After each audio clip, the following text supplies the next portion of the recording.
নমস্কার, কেমন আছেন সবাই? সোমপ্রিয়াস নতুন একটি ব্লগে আপনাদের স্বাগত জানাই। আজ বৃহস্পতিবার 4 তারিখ। তো আজকে সকালটা খুব সুন্দরভাবেই কাটলো।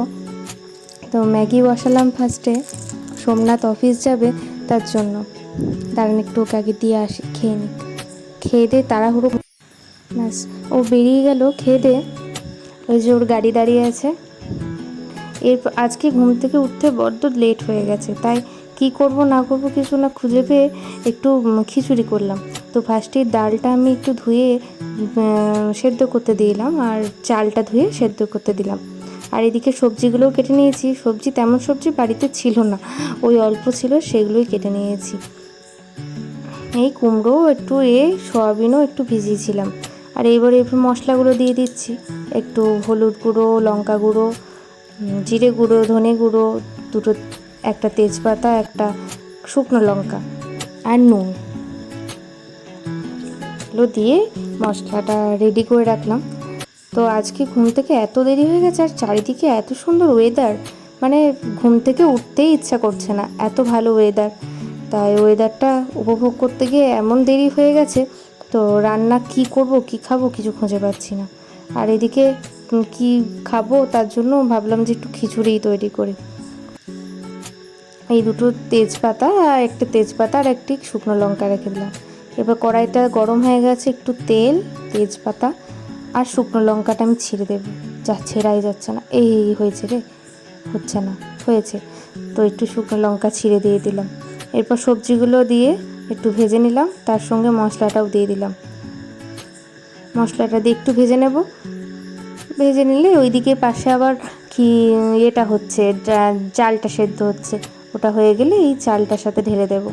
সয়াবিনটাও একটু দিয়ে দিলাম। সয়াবিনটা দিয়ে একটু ভালো করে কষা কষা করে মতন মাখিয়ে নিচ্ছি। এই খিচুড়িটা আবার আমার বড্ড প্রিয়। তেমনটা সোমনাথ অত পছন্দ করে না, তাও করলাম একটু। ওই চালটা সেদ্ধ ছিল, তার মধ্যে দিয়ে দিলাম এটা।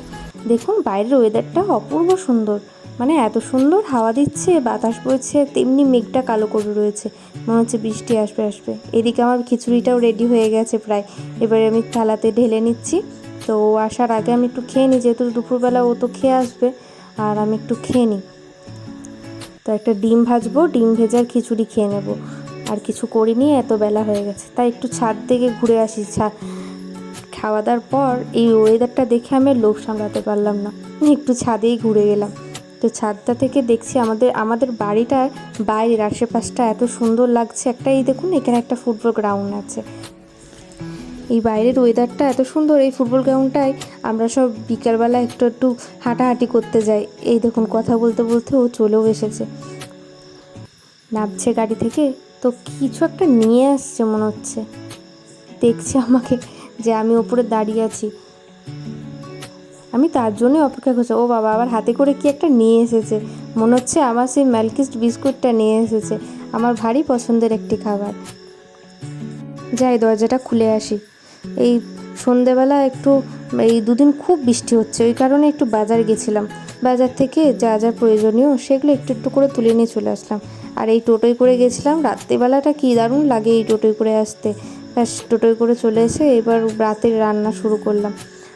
একটু মাংস করব, চিলি চিকেন নয় কিন্তু চিকেন কষা, আর রুটি করব। তাই পেঁয়াজটা দিয়ে একটু ভেজে নিলাম। পেঁয়াজটা আগে ভেজে নিয়ে লাল লাল করে ভাজা হোক, ততক্ষণ একটু আপনাদের সাথে গল্প করে নিই। তো আমরা কিন্তু রুটি কখনো খাই না, আজকেই ফার্স্ট আমরা রুটি করেছি। রুটি আর মাংস। আমার বর মাংস আর রুটি খেতে বড্ড ভালোবাসে। এই একটু পেঁয়াজটা ভাজা ভাজা করে নিই, গ্যাসের ফ্লেমটা একটু অফ করি, একটু আলগা করি, না হলে বড্ড জ্বলে গেলে পেঁয়াজগুলো একদম খড়ে যায়, ভালো হয় না, সেটাতে গন্ধ করে একটু। তো এই রুটি নিয়ে যেটা বলছিলাম, তো আমাদের বাড়িতে রুটি যেমন হয়ই না। এই এতদিনের সংসার, মানে 7 মাস আমার বিয়ে হয়েছে, 7 মাসে প্রথমবার আমার বাড়িতে রুটি হয়েছে। চিকেন আর রুটি হবে, রাত্রেবেলা চিকেন কষা আর রুটি খাবো আজকে।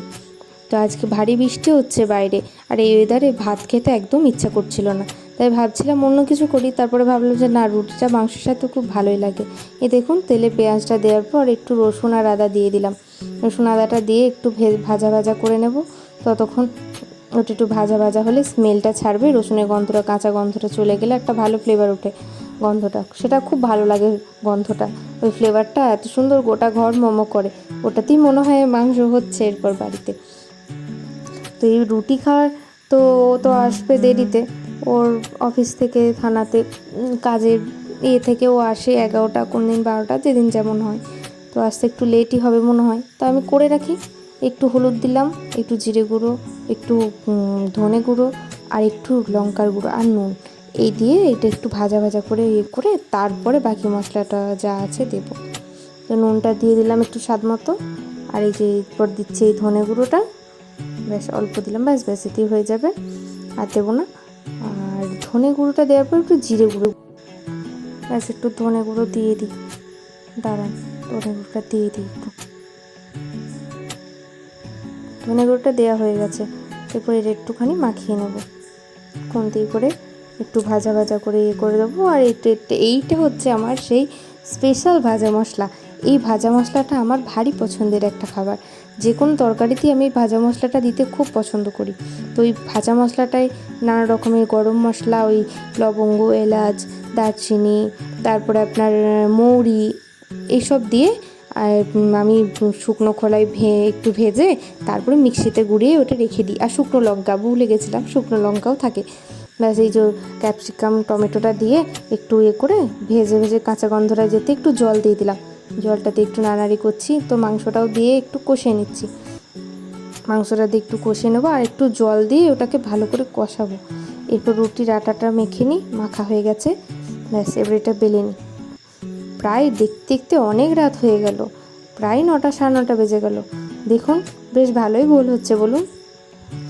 এরপর একটু এটাকে সেঁকে নিই। 2টো রুটি এখানে আছে, আরও 4টে করে টোটাল 5টা রুটি হবে, ওর 3টে আমার 2টো। তো এই তো ফুলেছে। বা আজকের মতন এখানেই ভিডিওটি আমি শেষ করছি, দেখা হচ্ছে পরের ভিডিওতে। ভালো থাকবেন, সুস্থ থাকবেন।